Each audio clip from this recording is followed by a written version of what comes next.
I have a brokerage and a real estate team in Georgia, and I also have one in East Tennessee. So we get to see a couple different things. They're very similar markets. What we're seeing now is... What's interesting is she's a real estate contractor, and you're a real estate investor. You have your own podcast or something? Yep, I got Learn to Earn. So we thought we'd talk about what's happening in Georgia. So I bought another $40 million. I don't know how many units are, like 400 units in Las Vegas. So it's really good. It's a really good project. It's an apartment house. And Chris is into construction or contracting, and you're the investor guy. Yep. So I thought it's interesting because so many people think real estate is so easy. You just buy something, No. and you fix it, and you make a lot of money. But real estate's full of weirdos and traps and all this. A lot of bad advice out there. Well, I won't mention names, but I get into a fight with this guy all the time. Anyway, so what do you guys see on? I have a place out in South Carolina. Mm-hmm. Love it out there. But what's happening in Georgia? In Georgia, we get to see two different perspectives. So I have a brokerage and a real estate team in Georgia, and I also have one in East Tennessee. So we get to see a couple different things. They're very similar markets. What we're seeing now is between interest rates, inflation, appreciation still hasn't slowed down. So we're seeing affordability decrease. A lot of homes sitting on the market, giving good opportunities for investors for single family and multifamily too, because a lot of people are buying right now. So I'm sure that gives a lot of people really good opportunities. So it's harder for the new first-time home buyer, that's for sure. Yeah. What do you see? As far as construction goes, it is the people who have money to spend in cash is who's spending the money. The people who are needing to borrow money to build or borrow money to do renovations on their current home, that has slowed down. The higher end cash custom home builder is still happening. Well, it's the first time they've come to my house here in Arizona. So I was showing them, real estate got boring for me. And I always wanted a challenge, how could I do this, how could I do that? So I have a property in South Carolina, not far from Georgia. And I bought one Bitcoin. And that one Bitcoin I bought for $6,000. And today it's about $66,000. So my goal was that one Bitcoin is going to pay for my new house. What's that? You think Bitcoin will go that high? Well, at $66,000, I'm already in the money. Yeah. Good. Okay. How high do you think it's going to go? I have no idea. What I did was I had a piece of property out there anyway. I had a one-bedroom cabin on it that I paid $1 million for.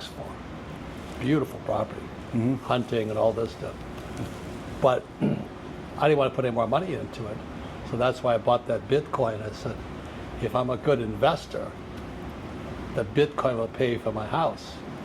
So already it's at $60,000. I think my construction costs $50,000 something. Yeah. I'm not a builder, you can tell. Mm-hmm. Right. I have a contractor out there. She says, "Okay, you're in the money." I said, "Good." Then. So, but it's boring to me. I mean, I need to keep challenging my brain. How do I get something for nothing? Okay. So that's my next project out in South Carolina. Okay. So the other thing we thought about was that in construction, a lot of times people say, it's a fixer-upper. And I've seen more people get screwed on fixer-uppers than anything else, right? Because they don't know construction. Exactly. What happens is people think they can do it themselves. So and Tim experiences that with a lot of newer investors. They want to purchase the house and do the work themselves. And that turns into a disaster for many reasons. Number one, your holding cost for the house and for the property is now 6-9 months, maybe a year. And if you're not familiar with how to do construction, you're going to spend more money or do it incorrectly. So Tim tries to really teach people and help them realize that when you're investing in fixer-uppers, you need to have the professionals. Knock on wood, I've never lost money in property. I've lost money in the stock market and stuff like that. And I stay out of it totally now. But and I've been lucky in construction to have good builders. But what are some of the mistakes that people make when they rehab a house? I think one of the things is, first of all, I don't think they buy the properties deep enough. I don't think they get a discount enough. Most investors are buying them on the market, and I think most of your good deals are found off market. I think that's one. So they're looking on the market to find a property. If it's on the market, you have too much competition, you're not going to buy it deep enough. I think that's one big thing. And I think the real estate agents they're using, the experts they're using, they get paid to sell the property. And they're not telling you how to get out of the property. They're not telling you what you need to look out for, what you need to be in due diligence, what you have to do with your inspections, how to protect the client. I think a lot of that happens and people are just selling the property. So when they get in it, they don't buy it at a deep enough discount. Your construction costs are always going to run high, and there's always going to be things that surprise you. And to bounce off what Christy had said, that people are going to try to do the work themselves. And they're in it for 6, 7, 8 months, and they'll realize they're paying for that money for 6 or 7 months, which takes down their profit, which kills them anyway. If anybody is going to expand in this industry, or especially residential, like small flipping, I think there's 2 things you can't do. You can't manage the property, and you can't swing the hammer. If you're going to do both of those, you're going to get so burnt out so fast, you're never going to be able to scale. How do people make mistakes as far as, you could tear the wall? I was at the dentist's office. They have HGTV, and they had this house, and they were renovating it, the reno cars, and all this stuff. So what are some of the mistakes that people make with that? It looks easy, right? Oh, it looks easy. And they make it look easy on TV too. And they make it look quick. One of the biggest things that I've noticed when I work with investors, they want to imagine themselves living there. So then they want to take the finishes to a different level that will really cut down their profit. So I have to remind them that we're renovating to sell or renovating to rent, not for them to live in, and we have to do this on a investor budget, which is different than if I was building a custom home for you. Right. So that's a big thing I see that I have to talk to people about, especially the newer investors.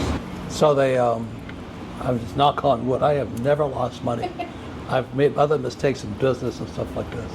I've had so many horror stories of opening up a wall. How is this thing standing? I bought, it's a church in Bisbee, Arizona, which is south of here. And we opened up the walls, and to this day, I don't know how it was standing. It was just on nothing. I went, oh my God, it's going to fall in on us. But anyway, we built it, so it's a church. That's a 1-bedroom house now. Oh. It's really cute. It's always rented, people love it. Very unique. Yeah. So there's a fun part to it, but this house was built around 1870. Okay. Well, the church was 1870. And the damage was internal, because they just covered with paint, Mm-hmm. So that was my big renovation project was a church that turned into a house. Is it an Airbnb now? Is it a short-term rental?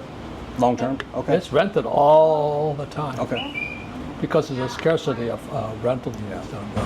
Another good thing too is when and Tim is really good with this as far as properties that we purchase and with his clients, is we always hire an inspector. Yeah. So it's really important to have an inspector, and it's really important to have an experienced contractor go through it and look to determine cost. Again, it goes back to anybody who's going to try to do the work themselves. That is mistake number one. I have, you're talking about doing the work yourself. I have some friends who they do investing too, and they'll be like, I made this much money on this property, and I'll talk, well, I made half that. And they're like, well, I made twice as much. I'm like, it took you 9 months to do it. I did it 14 times in that time. So I've been able to take a smaller amount 14 times and been able to move it faster. And they don't take into account their holding costs. So just like you were saying, that's a hidden one to get you. I was just showing a picture inside my house. I came across a rock house. That all it was back in the cowboy days in southern Arizona, they just stacked rocks. So they had no structure to it, it's just... It's rocks. Yeah, just rocks thin. It's just stacked, rough and all this stuff. And that's now a 1-bedroom house. But I love it. It's always rented. The people just love this little thing. And so finally somebody bought it. But I was saying to Tim and Chrissy, my goal was, how could I buy a property and get land for free? That was my challenge. Because anybody can go buy land, but as you know, land has no value. It's hard to rent it. You know? So I found this little rock house. It's a stagecoach between Tombstone and Bisbee, Arizona. So the stage used to run past it. I said, it's the perfect setup. So I spent the summer rehabbing this little rock house. And people just came by and they loved it because it's old stagecoach depot. We had to put a floor in, and it was pretty expensive, but it was so cute. And I forget the exact numbers now, but somebody gave me an offer on it I couldn't refuse. So they moved into it, but this was the deal. It was 80 acres. I sold the house and 30 acres, and I still have the 50 acres for free. So that's the kind of stuff I'm always doing with my brain, because otherwise it's pretty boring, you know what I mean? It gets monotonous. How do I get 50 acres of land for free? And I've had a couple of offers on it now. I'm going, what's happening? Because I never go back to the place. Yeah. But would you consider selling it? If I needed the money, Okay. I had so many of those types of projects where I'd find something, and my job was to figure out how could I get it for free. So I could show you. I have a 1993 Land Cruiser in here, and I needed the money, so I sold a piece of land and bought that. You know what I mean? So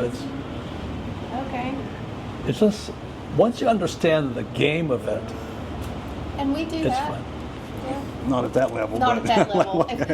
Smaller level. Very, very small level. Yeah. But. Yeah.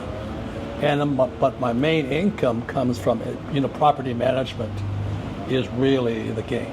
Yeah. And so these guys here, they know Ken McElroy. Ken is my partner. Yep. And when I saw you, we were buying a property in Las Vegas.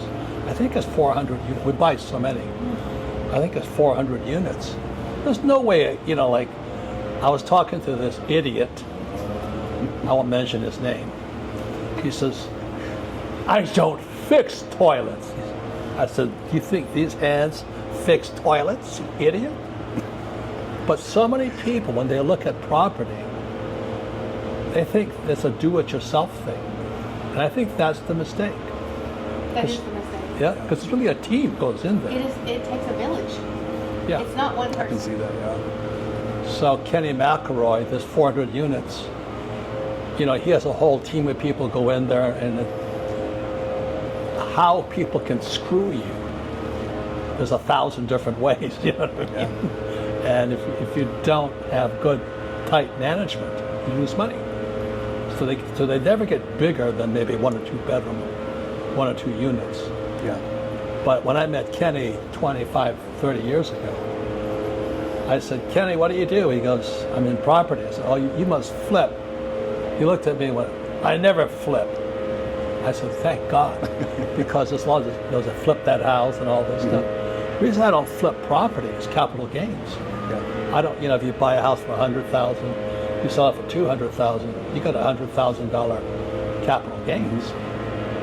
And I don't want to pay tax. So what Kenny and I do, I just give him the money, he buys it. And we just collect cash flow. So my cash flow increases every single year, and I do nothing. These hands do not touch a wrench. No toilet fixing. I don't paint anymore. I don't do any of that stuff. You know what I mean? Yeah, I do. I do. So any advice you have people who want to, like you tell me about that property, they didn't check the soil or something? We're more familiar with that one. So this was very local to where we live, south of Atlanta, and it was 228 acres, and there was a group of 3 gentlemen that purchased the 228 acres to develop it. They were going to put a subdivision, they were going to develop it really, really nice. And the real estate agent or whoever helped them handle the transaction, they did not do soil testing on the property, and the property is not suitable for any type of sewer, and so they can't build on it. It's unbuildable land. The soil is no good. The soil is no good. It won't perk. It won't perk. What does perk mean? Perk, like if you put a septic system, it means It doesn't let water go through. the ground will take it. And if your septic system and the ground don't take it, it comes up. the septic. Yes. Yes. Nothing like floating turds at your property. Absolutely. Yeah. So they couldn't develop the property. They already purchased the property. The property is undeveloped. I mean, it's unbuildable. So they had to put it into a land conservation because they couldn't really afford to pay the taxes on it. So. And the price they paid for it was for development, Yes, not it was for setting there. It was expensive. Because there's a big difference in developable land and hunting land or Yes. farmland. Yeah, Big yeah. difference. So it was. It's very well known in our area that story, and So they're in not a good Georgia. ending. It's not a good ending for them. Yeah. So they're in Georgia, and I own timber in South Carolina. And I'm a tree hugger. You can see all these trees here. I love trees, and I have one died just now. It's breaking my heart. We have to take it down. I love trees. And so people were saying, well, if you love trees, don't you have to harvest them? I said, no. Because there's a new tax thing called carbon credits. Yeah. You know what those are? I think I've heard you talk about them. Yeah, carbon credit is we get paid not to cut trees. I haven't heard about this. Yeah. I don't know shit about it, but my partners do. Good partners. I mean, my partners are really, you got to have smart partners. Yes. We all have different skill sets. But on carbon credits, we go into this piece of land and say, we'll pay you not to cut. And the government loves it. So we take these carbon credits and we sell it to like Delta Airlines because their jet engines are throwing off so much exhaust, right? So there's this government program called carbon credits. So we go to these guys with large tracts of trees and we say, don't cut them. And then we sell the carbon credits to the airlines or the shipping companies, the cruise lines and all that stack coming out. Yeah. So that's what I love about real estate. After a while, you start with one place and you fix it up and all that stuff. It's kind of exciting. But after that, it's like, now what? That's crazy. You just find new ways to make it interesting. Make it interesting. Yeah. So I love trees. I don't cut. I planted most of the trees on this property. A lot of trees. Yeah, there's I a love lot of trees. Yeah. So now I get paid not to cut. So I go to guys with trees and say, don't cut it, and we'll pay you. Then we sell that credit to the airlines. And we're going to take that company public on NASDAQ. Wow. So there's so many different Well, ways. that's exciting. Yeah. Yeah. That's really. So anyway, what is the name of your site so people can tune in on you? Most of my stuff has been on Facebook, Tim Stout, the Tim Stout on Instagram, and the Tim Stout on YouTube. The name of my company is Stout Construction Group. What's that now? Stout Construction Group. Stout Construction. Yep. That's a good name. It's a solid name. Fits it. Yeah. But so the final words, how did you get into construction? Because that's the last thing I would say. That's what everybody says when I first meet them. When I show up to build their. Well, if you walked up to me and going to give me a quote, I'd say, for what? Well, I'll pay it. It happened just with when we started buying investment properties. We bought our very first investment property for $6,000 after Tim read your book. So Oh, remember I good. told you that story about when he read your book, that's what changed our life. I've given away dozens of your books. I buy dozens of them to give them away. Yeah. Yeah. And we were buying properties and they needed to be renovated to either sell or rent. And we were hiring contractors that were not good. No. They would make promises they couldn't keep. They would overcharge. They wouldn't finish the project. So I started managing them, and this was like 12 years ago. And over the course of the time that You learned the trade. I learned and worked with other builders, and then decided to get my license almost 4 years ago. I got my license. Well, congratulations. And Thank you. thanks for visiting my home here in Phoenix. Thank you for Absolutely. having Thank you for us. having us. And I'll be heading back to Georgia pretty soon. Well, let us know when South you Carolina. come to town. So thanks, you guys. Thank you. Thank you, sir.